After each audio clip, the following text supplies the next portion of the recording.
এই গাইনোকোলজির উপরে প্রায় 30 বছর আমি প্র্যাকটিস করি।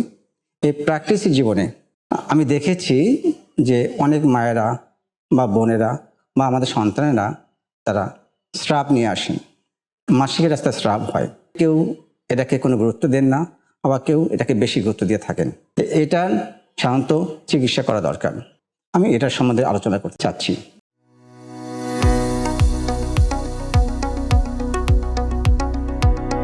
একজন নর্মাল মায়ের মহিলার প্রায় 2 থেকে 5 মিলিলিটার প্রতিদিন স্রাব হয়। এই স্রাব যদি কখনো খুব বেশি হয় কিংবা দুর্গন্ধ যদি হয় কিংবা বিভিন্ন কালারে যদি হয়, তখনই হচ্ছে আজকে আমাদের আলোচনার বিষয়। সাধারণত এই স্রাবটা কখনো নর্মাল থাকে, কখনো হালকা হলুদের রঙের মতো হয়, কখনো চাল ধোয়া পানির মতো হয়, কখনো দুধের মতো হয়, দই মতো হয়, কখনো এই হতে হতে কারো তার কাপড় চোপড় নষ্ট হয়, কাপড় এমনভাবে নষ্ট হয়ে উঠতেই চায় না, দাগ পড়ে যায়। আমি বলতে চাই যে এটার সাধারণত চিকিৎসা করা দরকার। আপনারা যারা আছেন এই সাদা স্রাব নিয়ে আপনারা ডাক্তারের কাছে আসবেন, আপনারা দেখাবেন। আমি এর সম্বন্ধে একটু আলোকপাত করতে চাই। যেমন ধরা যাক, সাদা স্রাব যদি কম বয়সে মেয়েদের হয়, 13 বছর, 14 বছর, 7 বছর, 8 বছর, এটা নিয়ে তেমন কোনো চিন্তা করার কারণ নেই। কিন্তু একজন মানুষের সাদা স্রাব যদি তার গর্ভধারণের সময় যদি হয়, বাচ্চা আছে ওই সময় যদি হয়, এটা নিয়ে অতটা চিন্তার কোনো কারণ নেই। কিন্তু অনেক সময় যদি এরকম হয়, খুবই দুর্গন্ধ হচ্ছে, কালার চেঞ্জ হচ্ছে, সেই ক্ষেত্রে আপনার ডাক্তারকে দেখাবেন। ডাক্তারের কাছে যাওয়ার পরে ডাক্তার সাহেব যিনি আছেন গাইনোকোলজিস্ট, তিনি আপনার লোকাল পার্টটাকে আপনাকে পরীক্ষা করে দেখবে এবং ওখান থেকে কিছু রস নেবে, সেই রসগুলো পরীক্ষা করতে দিবে। এটা কী কারণে হয়?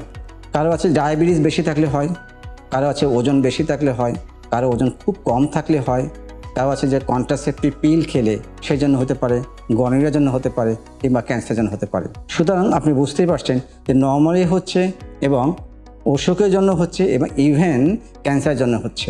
সুতরাং আপনাকে ডাক্তারের কাছে যেতে হবে।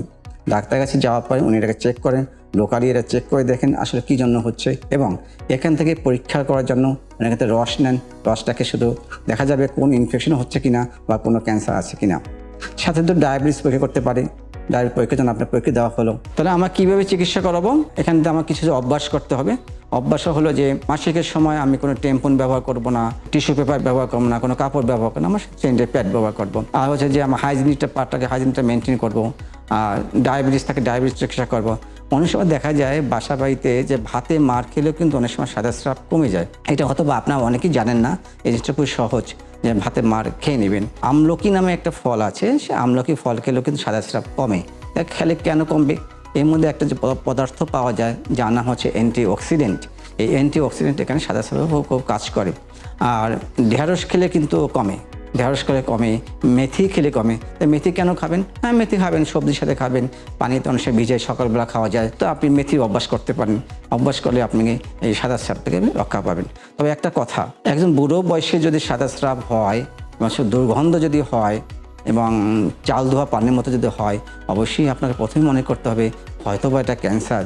এবং এই চিকিৎসাটা করতে হলে আপনাকে ডাক্তারের কাছে যেতে হবে, ডাক্তারের কাছে চিকিৎসা করতে হবে, স্বর্ণাপন্ন হতে হবে।